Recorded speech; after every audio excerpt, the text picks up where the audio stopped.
ഇന്ന് സ്തനസിസ്റ്റ് എന്താണെന്നും അത് സ്തനാർബുദത്തിൽ നിന്ന് എങ്ങനെ വ്യത്യാസപ്പെട്ടിരിക്കുന്നുവെന്നും നമ്മൾ ചർച്ച ചെയ്യും. ഒരു സ്ത്രീക്ക് സ്തനത്തിൽ ഒരു മുഴ അനുഭവപ്പെടുകയോ അല്ലെങ്കിൽ എന്തെങ്കിലും ലക്ഷണങ്ങൾ അനുഭവപ്പെടുകയോ ചെയ്താൽ അത് ലളിതമോ സങ്കീർണമോ ആകാം. നിങ്ങളുടെ സ്തനത്തിൽ നേരിയ വീക്കമോ മുഴ പോലുള്ള ലക്ഷണങ്ങളോ അനുഭവപ്പെടുന്നുണ്ടെങ്കിൽ, മുലക്കണ്ണിൽ നിന്ന് വേദനയോ സ്രവമോ അനുഭവപ്പെടുന്നുണ്ടെങ്കിൽ ഒരു ഡോക്ടറെ കാണേണ്ടത് വളരെ പ്രധാനമാണ്. ഒരു പരിശോധനയ്ക്ക് ശേഷം നിങ്ങളുടെ ഡോക്ടർ ഒരു അൾട്രാസൗണ്ട് അല്ലെങ്കിൽ മാമോഗ്രാം നിർദ്ദേശിക്കും. ഖരഭാഗങ്ങളൊന്നുമില്ലാതെ വെള്ളം മാത്രം അടങ്ങിയ ഒരു സിസ്റ്റ് അൾട്രാസൗണ്ട് വെളിപ്പെടുത്തിയാൽ അത് ഒരു ലളിതമായ സിസ്റ്റായി കണക്കാക്കപ്പെടുന്നു. സിസ്റ്റ് ചെറുതും വേദനയുണ്ടാക്കുന്നില്ലെങ്കിൽ അത് അതേപടി വിടാം.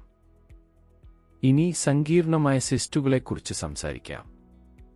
ദ്രാവകത്തോടൊപ്പം കട്ടിയുള്ളതും ദ്രാവകം പോലുള്ളതുമായ പിണ്ഡം അടങ്ങിയിരിക്കുന്നവയാണിത്. അണുബാധ മൂലവും അത്തരം സിസ്റ്റുകൾ ഉണ്ടാകാം.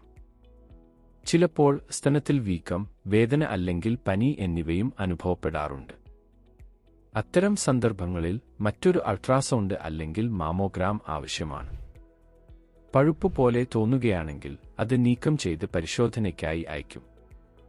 പഴുപ്പ് പോലെയാണെങ്കിൽ പരിശോധനയ്ക്ക് അയച്ചതിനുശേഷം ആവശ്യമായ മരുന്നുകൾ ആരംഭിക്കുന്നു. എന്നിരുന്നാലും സിസ്റ്റിൽ നിന്ന് രക്തരൂക്ഷിതമായ സ്രവങ്ങൾ ഉണ്ടെങ്കിൽ കാൻസർ ഒഴിവാക്കാൻ സമഗ്രമായ പരിശോധന ആവശ്യമാണ്. സ്തനസിസ്റ്റുകൾ വെള്ളം നിറഞ്ഞ ബലൂണുകൾ പോലെയാണ്. അവയിൽ ഖരഭാഗം ഉണ്ടാകാം അല്ലെങ്കിൽ ഉണ്ടാകില്ല. ഈ സിസ്റ്റ് സാധാരണയായി കാൻസറിൽ നിന്ന് വ്യത്യസ്തമാണ്. കാൻസർ സാധാരണയായി ഒരു ഖരമുഴയായി കാണപ്പെടുന്നു.